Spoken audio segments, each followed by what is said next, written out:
വെഞ്ഞാറമ്മൂട് കൂട്ടക്കൊലപാതകം പ്രതി അഫാനെ കസ്റ്റഡിയിൽ വാങ്ങി ചോദ്യം ചെയ്യാനുള്ള അപേക്ഷ ഇന്ന് നൽകും. നിലവിൽ പാങ്ങോട് പോലീസും വെഞ്ഞാറമ്മൂട് പോലീസും അഫാന്റെ അറസ്റ്റ് രേഖപ്പെടുത്തിയിട്ടുണ്ട്. അബ്ദുൽ ലത്തീഫിനെയും സാജിദ ബീഗത്തെയും കൊലപ്പെടുത്തിയ കേസ് കസ്റ്റഡിയിൽ വാങ്ങിയ ശേഷം രേഖപ്പെടുത്തുമെന്ന് വെഞ്ഞാറമ്മൂട് CI വ്യക്തമാക്കി. വിനീഷ് ചേരുന്ന വിവരങ്ങളുമായി. വിനീഷ്, പല സ്റ്റേഷൻ പരിധിയിലായി 25 കിലോമീറ്ററിനുള്ളിൽ നടത്തിയ 5 കൊലപാതകങ്ങൾ, അപ്പോൾ പലയിടത്തായി കേസിൽ ഓരോന്നിലായി അറസ്റ്റ് രേഖപ്പെടുത്തി വരികയായിരുന്നു. ഇന്ന് എന്തൊക്കെയായിരിക്കും നടപടികൾ?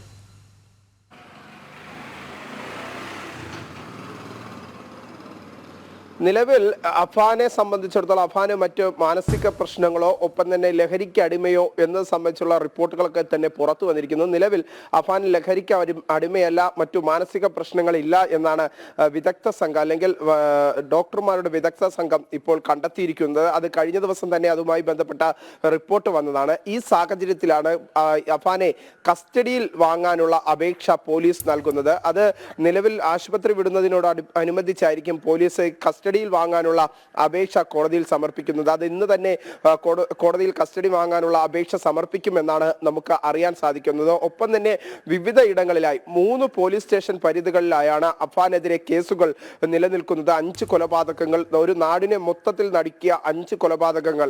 ആ കൊലപാതക പരമ്പരകളുടെ ചുരുളഴിക്കാൻ ഇതുവരേക്കും പോലീസിന് സാധിച്ചില്ല. കാരണം അഫാന്റെ ബാപ്പയുടെ മൊഴി പല ഘട്ടങ്ങളിലായി പോലീസ് 2 തവണ രേഖപ്പെടുത്തിയിരുന്നു. ഈ 2 തവണയും അദ്ദേഹം പറയുന്നത് ഇത്തരത്തിലാണ്. വലിയ രീതിയിൽ താൻ ഉദ്ദേശിക്കുന്ന തരത്തിൽ അഫാൻ പറയുന്ന തരത്തിലുള്ള വലിയ സാമ്പത്തിക പ്രതിസന്ധികൾ തങ്ങളുടെ കുടുംബത്തിന് ഇല്ല എന്ന തരത്തിലുള്ള മൊഴി തന്നെയാണ് അഫാന്റെ കുടുംബം മുന്നോട്ട് വയ്ക്കുന്നത്, അഫാന്റെ അച്ഛൻ മുന്നോട്ട് വയ്ക്കുന്നത്. ഒപ്പം തന്നെ ഉമ്മയുടെ ആരോഗ്യ നിലയിൽ ഇപ്പോൾ പുരോഗതി ഉണ്ടായിട്ടുണ്ട്.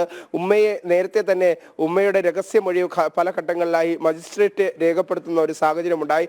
പോലീസ് ഉമ്മയുടെ മൊഴി വരും ദിവസങ്ങളിൽ രേഖപ്പെടുത്തും. അപ്പോഴും ഉമ്മ അഫാനെ രക്ഷപ്പെടുത്താനുള്ള ശ്രമമാണ്. താൻ വഴുതിക്കട്ടിൽ നിന്ന് വീണ് താഴേക്ക് വീണു എന്ന തരത്തിലുള്ള മൊഴിയാണ് അഫാന്റെ ഉമ്മ നൽകുന്നത്. അഫാന്റെ ഉമ്മ നിലവിലെ സാഹചര്യത്തിൽ മറ്റു കാര്യങ്ങളൊന്നും ഇതുവരെയും അറിഞ്ഞിട്ടില്ല.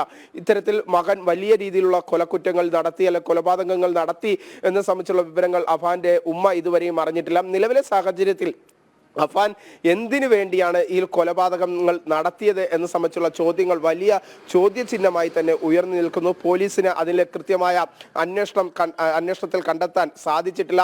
എന്തിനു വേണ്ടിയാണ് കൊലപാതകം എന്നത് സംബന്ധിച്ചുള്ള ചോദ്യങ്ങൾ അഫാന്റെ കുടുംബവുമായി ബന്ധപ്പെട്ടിരിക്കുന്ന ആൾക്കാരോടും അഫാന്റെ ബാപ്പയോടും ചോദിക്കുന്ന സമയത്ത് തങ്ങൾക്കൊന്നും കൃത്യമായ മറുപടി ഇല്ലാത്ത സാഹചര്യമാണുള്ളത്.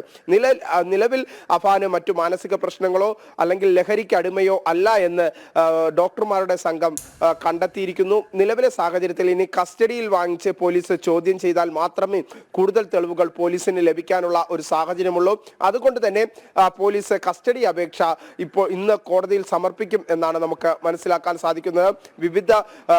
പ്രത്യേകിച്ച് 3 പോലീസ് സ്റ്റേഷൻ പരിധികളിലാണ് അഫാനെതിരെ ഇപ്പോൾ കേസുകളുള്ളത്. ഈ 3 പോലീസ് സ്റ്റേഷൻ പരിധികളിലും പോലീസിന്റെ ഉദ്യോഗസ്ഥർ കസ്റ്റഡി അപേക്ഷ നൽകും. അതിനുശേഷമായിരിക്കും അന്വേഷണത്തിന് ഓരോ ദിവസവും ആവശ്യപ്പെട്ടുകൊണ്ടുള്ള കസ്റ്റഡി അപേക്ഷയായിരിക്കും നൽകുക.